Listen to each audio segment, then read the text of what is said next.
Oh yeah. One big stretch, I've had my protein drink, and I am good to go. We're back with more Legend of Zelda, A Link to the Past. This is part 11.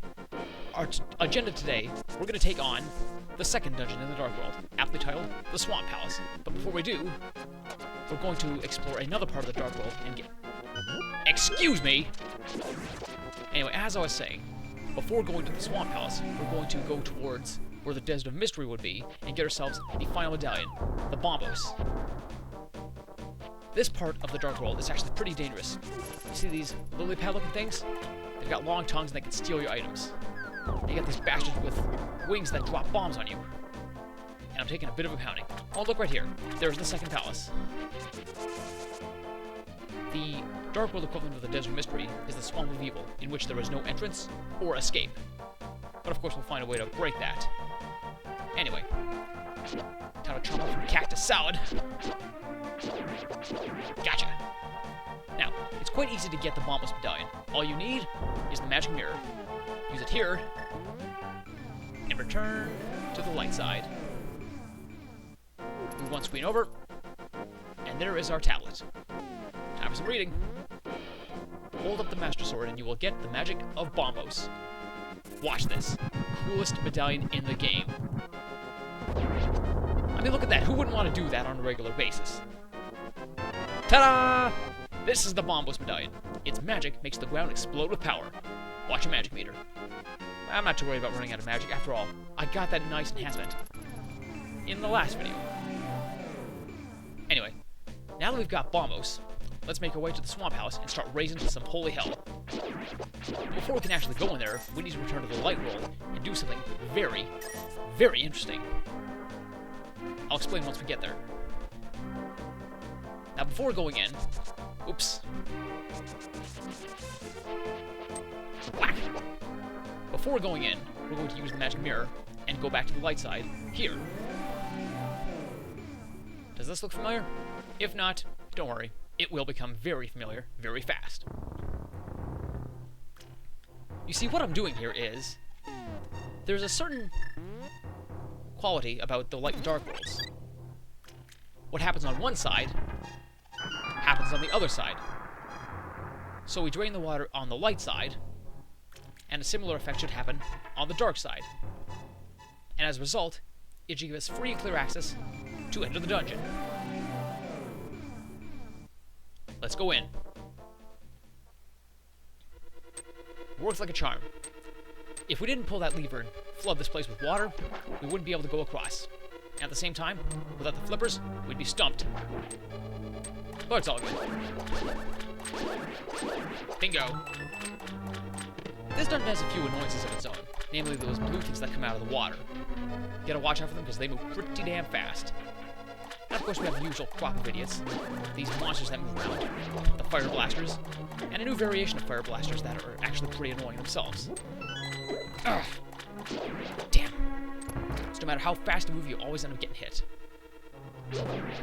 Ah yes, and here's that second variation of the fire blaster. Orange Megami.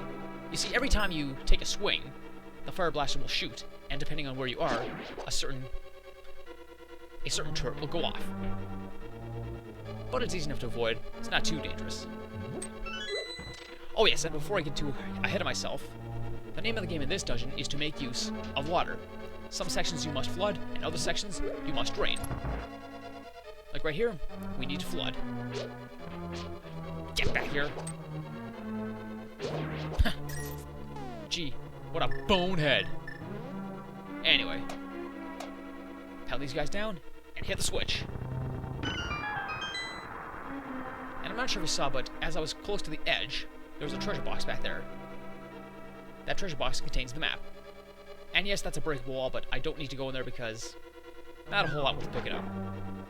Anyway, let's continue. We are now in the center room, where the big treasure chest is, and it will connect one part of the dungeon right to the next. Ooh, 20. Down here is where you'd find the compass. But we've got things to do, so let's not waste any time. Ha. Another sword-triggered fire blaster. Arrgh. Stupid stuff was knocked that thing out of my hands. But now you're mine! Making use of these pots will actually render this fire turret useless. Good thing too, because while it's not too troublesome, it is kind of annoying. Another key, and another faucet we need to turn on. So, time for a little bit of backtracking. Okay, so the locked door we're going to open is in the northwest portion of this room. Out of my way. You two! Open sesame. Click. Okay, got it the second time. Perfect. The water's on, and we are rocking and rolling.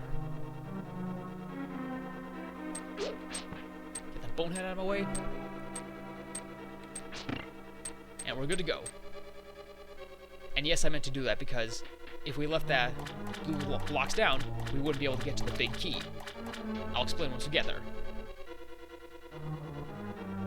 But for now, let's just head on this way and go for another swim. Oh yes, pro tip. If you want to go faster, use the A button. Oh goody, another stealth boost. Too slow. Gotcha. Yikes! Whew, that was close. But then again, it's like I say, nothing I can't handle. We're getting pretty close to finding our big key. All we gotta do now is make our way up, watch out for these guys, not take any damage, or at least try not to, and drop down here.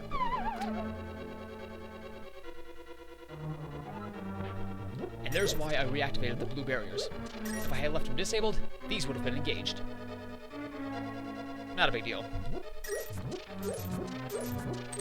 25 rupees, and bingo! The big key. Now let's backtrack and find that treasure chest, because I want what's inside. Badly. Mow him down! Alright. No sir, don't burn me. Getting pretty close, one more room and we should be at that treasure. So close I can taste it. And believe me, it's a mouthful of flavor. There it is. What's inside? What's inside? Ta-da! This is the Hookshot. It extends and contracts and boing! It can grapple many things. We're going to test that out right now because there's a key in here and we need to use the Hookshot in order to get it. Thank you very much, and goodbye. Run for it! And the locked door is actually right over here. And the rest, as they say, should be history.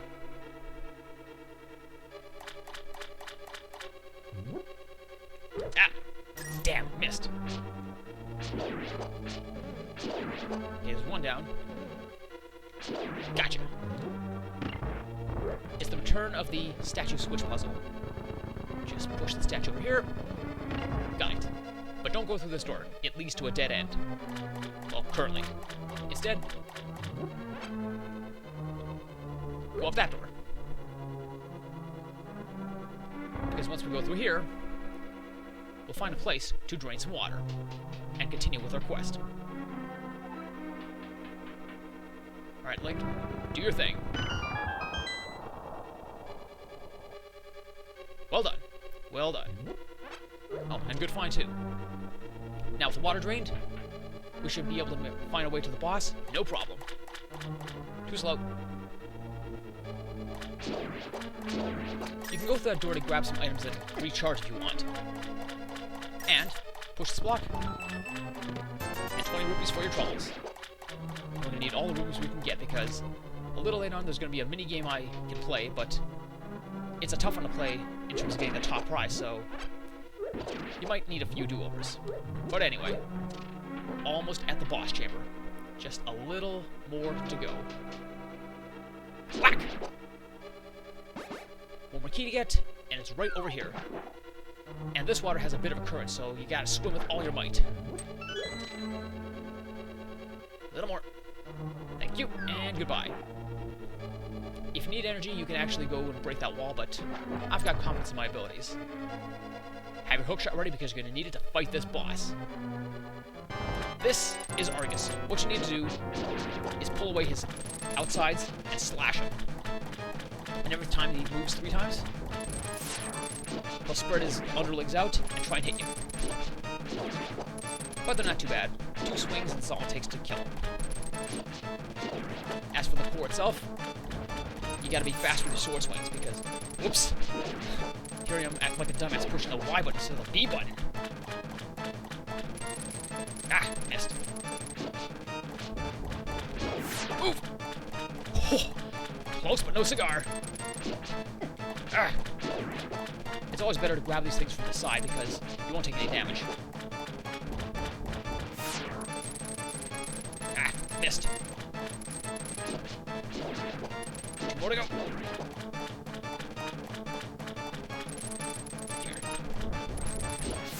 Here. And goodbye. For this one, charge up your sword and use the spin attack to kill this guy. 1. 2.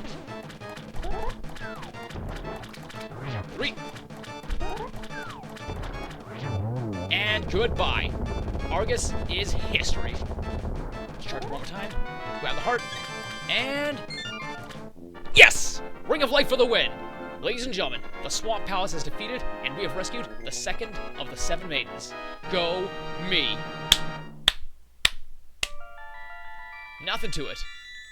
One of the easier dungeons of the bunch, but believe me, they're only gonna get harder. And just like before, she says the same thing. Because of you, escape from the clutches of monsters, yada yada yada. I know, I watched too much Seinfeld. Now let's see what she has to say. The Triforce will grant the wishes of whoever touches it, as long as that person lives. That is why it is hidden in the Golden Land. Only a select few knew of its location. But at some point that knowledge was lost. The person who rediscovered the Golden Land was Ganondorf, the evil thief. Luckily, he couldn't figure out how to return to the Light World. Well, remember that you have magical powers which only the hero can make the most of. There are some other magical warping points like the one you saw on Death Mountain. By using them, you can go between the 2 worlds and find the evils hidden in the Dark World. You are the only one who can destroy Ganondorf, thief, no, Ganon, the evil king of darkness. Oh yeah, that's right. Ganon's kicking around somewhere, and we're gonna put the screws to him one way or another. Oh yeah! Stick a fork in it, y'all! This dungeon is done!